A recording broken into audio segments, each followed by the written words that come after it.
Just want to ask you a question. Hey. No. How stupid do you think I am? I got a license to carry, motherfucker. Ever since your little visit the other day, this little baby's gonna stay right here.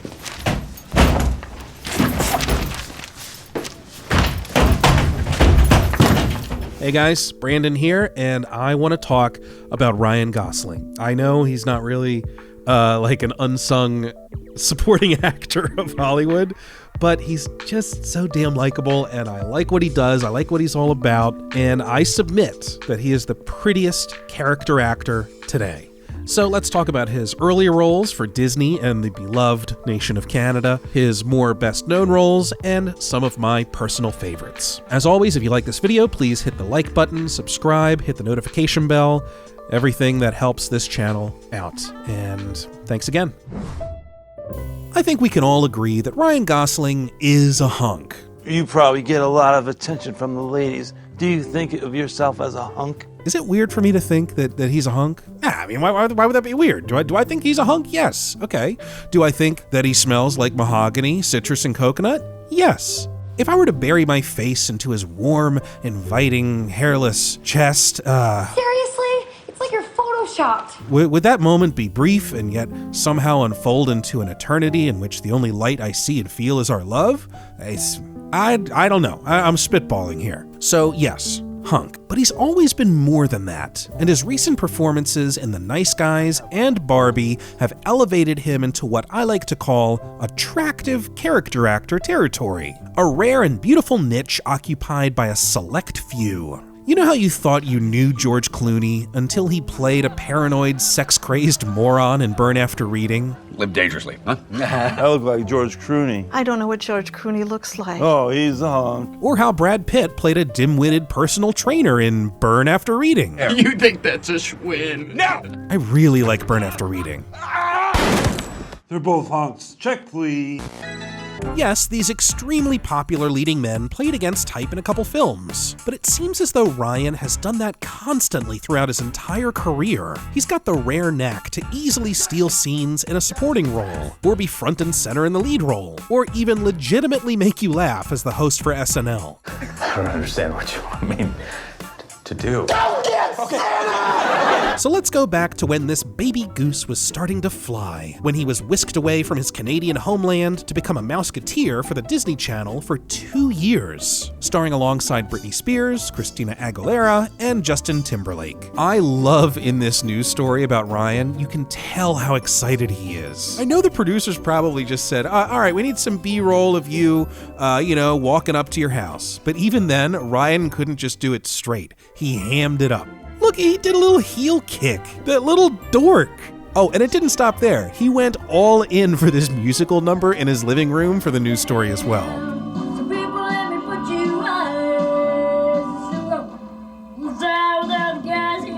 After 2 years of toiling away in the Disney factory, he went back to Canada and starred in the 2 landmark scary kid shows of all time. And I remember these episodes vividly, way before I knew who Ryan Gosling was. I mean, why would I know who Ryan Gosling was unless I was a weird, intense fan of child actors? Anyway. First, there was this episode of Are You Afraid of the Dark, in which he played Jamie, a young boy who, alongside his brother, discovers a seemingly abandoned radio station that turns out to be a gateway for the dead to pass into the afterlife. 6'5". Hey! Leave him alone! 6'5". Jamie! And something kind of funny here is you can sort of tell by this point, Gosling has already started to shed his Canadian accent, especially with this one particular line. Don't be mad, I was just trying to get you to lighten up. So lighten up. In an interview for W Magazine, Ryan said, "As a kid, I decided that a Canadian accent doesn't sound tough. I thought guys should sound like Marlon Brando, so now I have a phony accent that I can't shake. So it's not phony anymore." I could have been a contender. Then there was the Goosebumps episode, Say Cheese and Die, in which Ryan played Greg, a teenager who discovers an old camera that has the power to predict and cause terrible events. It predicts the future, and it makes it bad. Just a quick side note, when I was 8, 9, 10 years old, I completely based my perception of what cool looked like on kids in these old shows. They always had like this kind of loose, flowing blonde hair, parted down the middle, several layers of baggy clothes, just flannel and denim and vests and denim and flannel and plaid and denim. Look, he was cool even back then. Moving on. This family-friendly period of Gosling's career continued into a series regular lead as the title character in Young Hercules. Now, I didn't watch this show, but my writing partner Kenny remembers watching it religiously as a kid. In fact, they would show this show and the Disney's Hercules the Animated Series in syndication back to back. So Kenny got a lot of Hercules action as a kid. This really doesn't have anything to do with the video, but Kenny was adamant about wanting to give you guys that little fact. It's hardly a fact, really. It's just kind of random, pointless YouTube ramblings. But this is where his Gosling obsession started. Yeah, whatever. You know what? Keep telling yourself that and you'll have someone to talk to. Then, after a small role in Remember the Titans, Ryan pivoted pretty quickly when he received critical acclaim for his visceral performance as a young Jewish man who becomes a neo-Nazi in the drama The Believer. Hit me! Hit me! Hit me, please! Following that, he starred alongside Michael Pitt as a high school kid scheming to commit the perfect murder in the crime drama Murder by Numbers. So at this point, Ryan was obviously making different choices than the average hunk. So where did this period romantic drama The Notebook come from? One reason, apparently, is that the director, Nick Cassavetes, wanted someone who was unknown and quote-unquote not handsome for the role. Shh, it's okay, Ryan. Nick doesn't know you like I do.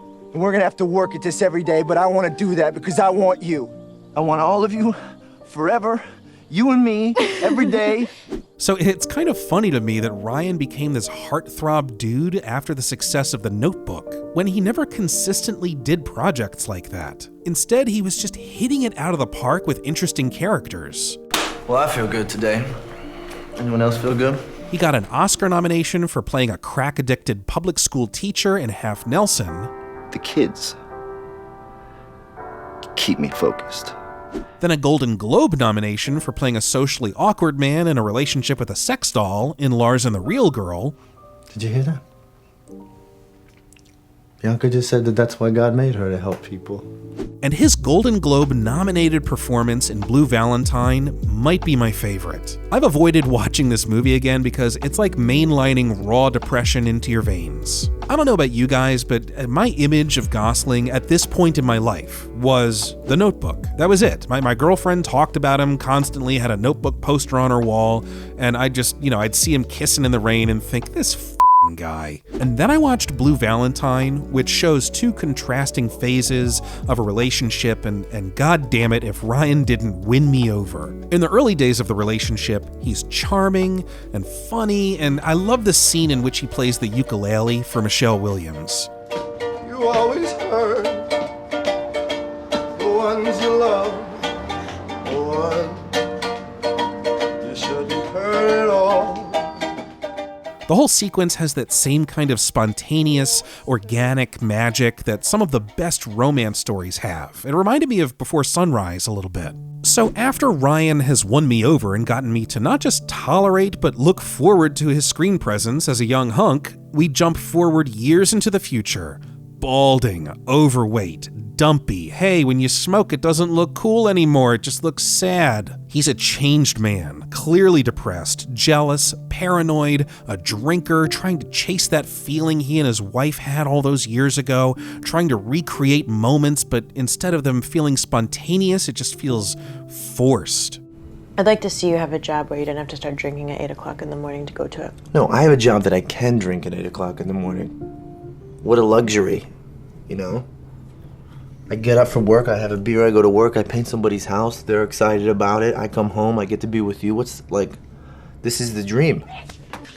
Their marriage deteriorates, and then after an embarrassing scene in which he confronts his wife at work and throws his wedding ring into the grass, he pathetically searches for it. It's a cringeworthy sequence that brought it all home to me. This isn't just another Disney hunk. This guy is a legit actor, and I want to see what else he does. Is this how you wanted to grow up? I don't want her to grow up in a home where her parents treat each other like this. Don't. sorry. I'm sorry, I'm sorry, I'm sorry. Baby, I'm sorry. I can't do this anymore.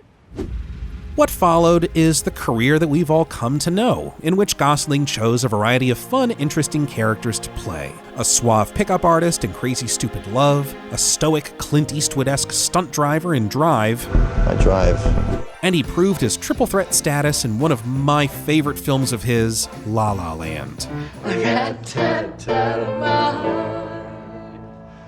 Think I wanted to stay. I mean, I'm a sucker for musicals anyway, and this is one of those movies where I couldn't stop smiling. It had the same kind of magic that Swing Time had. But the thing is, this dude continues to subvert expectations. Which brings us to The Nice Guys. In this gritty neo-noir set in the 1970s, he plays a hard-boiled private eye who isn't afraid to break a few rules in search of a missing girl. As long as you get the results.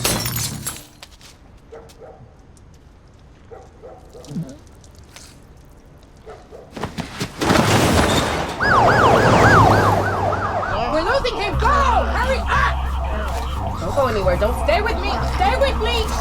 Okay, so really he's the comic relief to a grumpy Russell Crowe in this buddy comedy mystery. Ryan has tons of really funny moments throughout this film. Give me your left arm. This one. No! Yeah, come on.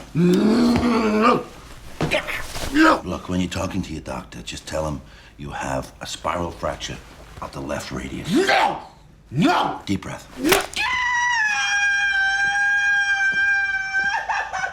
And he actually did a fair amount of physical comedy too, something that I think is often overlooked in modern day comedies. Also, his character could have easily been played by some prominent comedian or SNL star, but instead they got this Oscar-nominated heartthrob to play this down-on-his-luck, bumbling private eye. Now, at this point in his career, Ryan could have just continued doing the stoic Drive character. How about this?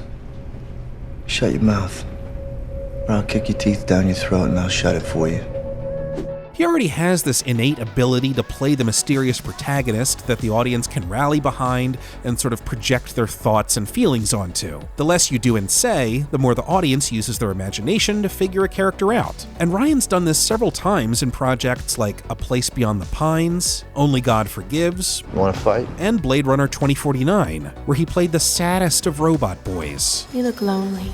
Or another thing, he could have gone the action star route with films like The Gray Man, which I'm convinced, by the way, isn't a real movie. It's like a Mandela effect or something, like the one where Sinbad played the genie in Shazam. And think about it, Ryan could easily play almost any Marvel superhero at this point, but instead, he's getting nominated for playing a doll named Ken in Barbie. Did you hear what I said? He's getting nominated for playing a doll named Ken in Barbie. In the same way it was funny to watch Brad Pitt playing a handsome moron in Burn After Reading, there's an element of poking fun at oneself with Ken. You know surfer's not even my job.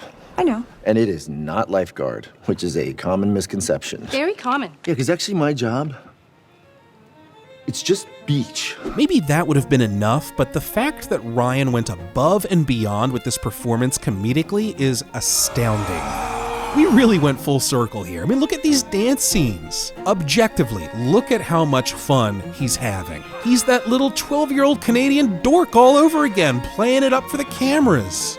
This is the true, purest form of Ryan Gosling, right here. He's like that annoying popular theater kid you just want to hate, but you can't because god damn it, he's just so talented. And deep down you just hope he's an asshole in real life because he may have all these great things going on in his career, but hey, at least he's a dick and that makes you feel better about yourself. But he's actually an amazing person. Oh, and what's that? He's excited about the new season of Doctor Who? He owns a Moroccan restaurant? The fuck? And he plays in a band at a local old folks home? A movie star would have told that story on a talk show, would have used it, would have gotten some juice out of it. But not Ryan Gosling. He did it just to make some old folks happy. And I find that annoying as hell. How does a human being like this exist? It's like a D&D character with all of his stats maxed out. It's cheating. They're kenning all over the place. They're kenning all over each other. They're kenning everywhere. And they're kenning so hard that they're gonna ken themselves blind if they don't stop kenning. All right, let's bring it down a notch. Overall, Ryan Gosling unwittingly wears a disguise. And that disguise is that of a handsome Hollywood star. But what he really is an excited, passionate performer who continually pursues roles that challenge him, the audience, or both. When someone's putting in that amount of work, it shows. It's like when someone else is excited about something, it just rubs off and gets you excited too. And Gosling has definitely rubbed off on me. And maybe I could rub off on him if he would only return my calls. Ryan, if you're out there, I promise I won't hurt you. I promise I won't hurt you. Love you, Ryan. Ryan, I love you. More than my wife. Can you help me raise my kids? They need guidance. It's not, I'm not enough.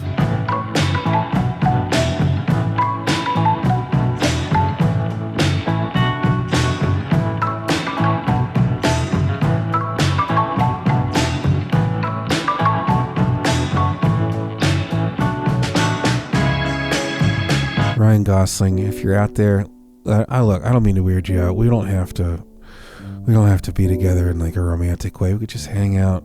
Can we just go to we can go eat somewhere. We can go to Panera Bread and you can get you can get whatever you want. I don't want to tell you what to get. I would like you to get the bread bowl with the tomato soup, because that's what I would get. When we order it, I'll pretend that I don't know what you ordered. And then when we go up to pick up our meals, I can get the trays and I'll be like, what is this? Is this a mistake? There's 2 orders? And you'd be like, oh yeah, I ordered the tomatoes, I ordered the bread bowl with the tomato soup. And I'd be like, what? That's so weird. I ordered that too. And then that could be like a thing. It could be that's a story that we tell our kids. Getting ahead of myself there. No, we're not. We don't have to have kids. We don't. We're just friends hanging out at a Panera Bread, and I think you might probably fill up your drink. You'd go up to the soda fountain machine and you would fill your cup with just like a little bit of everything. I just have this feeling that that's just something funny that you would do, and then I'd be like, hey, I saw that, and you just give me like this little wink, and I'd be like, come on. Oh man.